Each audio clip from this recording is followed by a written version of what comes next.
మన ప్రభువును రక్షకుడైన యేసయ్య అతి శ్రేష్టమైన నామములో ప్రియ ఆత్మీయులైన మీ అందరికీ ప్రభు యొక్క పేరిట హృదయపూర్వకమైన వందనాలు తెలియజేస్తున్నాను. దేవుని సన్నిధానంలో ఉదయకాల సమయమందు దేవుని పరిశుద్ధ లేఖనాన్ని చదివి ధ్యానం చేద్దాం. అందరూ కూడా జాగ్రత్తగా విందాం.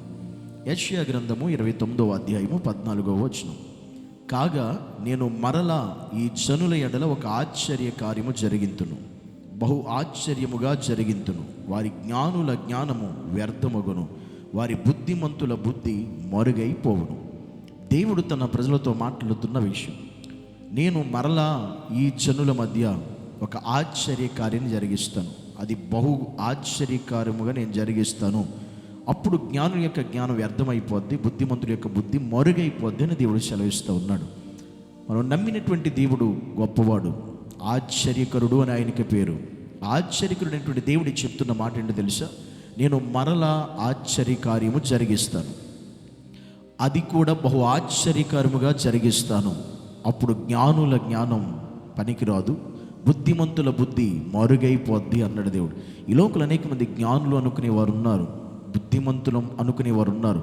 అయితే జ్ఞానుల యొక్క జ్ఞానం, బుద్ధిమంతుల యొక్క బుద్ధి కూడా మరుగై అంతగా దేవుడు తన ఆశ్చర్యమైన కార్యాన్ని జరిగిస్తాను అని చెప్తున్నాడు. మరలా ఆశ్చర్య కార్యాన్ని అన్నాడు. అంటే నా జీవితంలో దేవుడు ఒక ఆశ్చర్యకార్యం జరిగించి ఉండొచ్చు. నీ జీవితంలో, నా జీవితంలో ఎన్నో దేవుడు కార్యాలు చేశాడు, ఎన్నో అద్భుతాలు చేశాడు, ఎన్నో ఆశ్చర్యాలు జరిగించాడు. అయితే ఈరోజు మరలా దేవుడు మనతో మాట్లాడుతున్న మాట ఏంటో తెలుసా? మరలా నేను ఒక ఆశ్చర్య కార్యాన్ని జరిగిస్తాను అని దేవుడు మనతో మాట్లాడుతున్నాడు.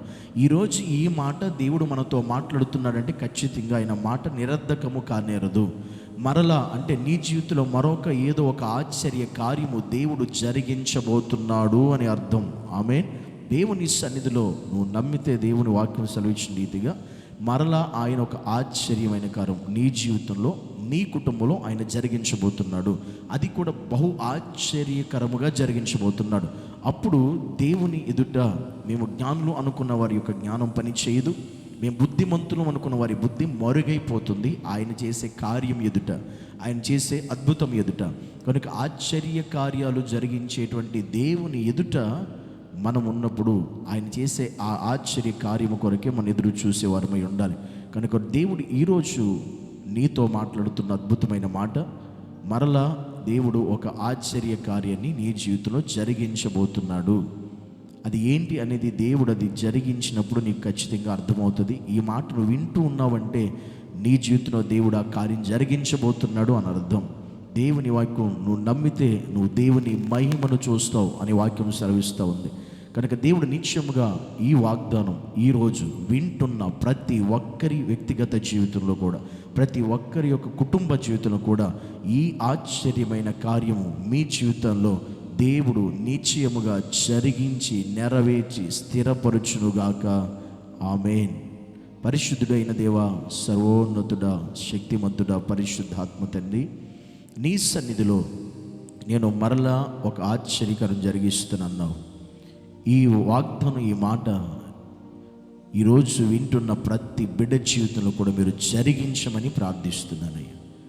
ఎవరైతే ఒకవేళ ప్రభు ఎంతో కాలం నుంచి, ఎన్నో దినాల నుంచి దేవుడు ఒక ఆశ్చర్యకరం జరిగిస్తే బాగుండు అని ఎదురు చూస్తున్న బిడ్డలు ఎవరైతే ఉన్నారో నువ్వు ఎరిగిన దేవుడు, వారి జీవితంలో ఆశ్చర్యకార్యాన్ని నువ్వు జరిగించి సహాయం చేసి కృప చూపించమని పరిశుద్ధుడైన యేసయ్య ఉన్నతమైన నామముని బట్టి ప్రార్థించి అడిగి పొందుకొని ఉన్నాము పరమ తండ్రి.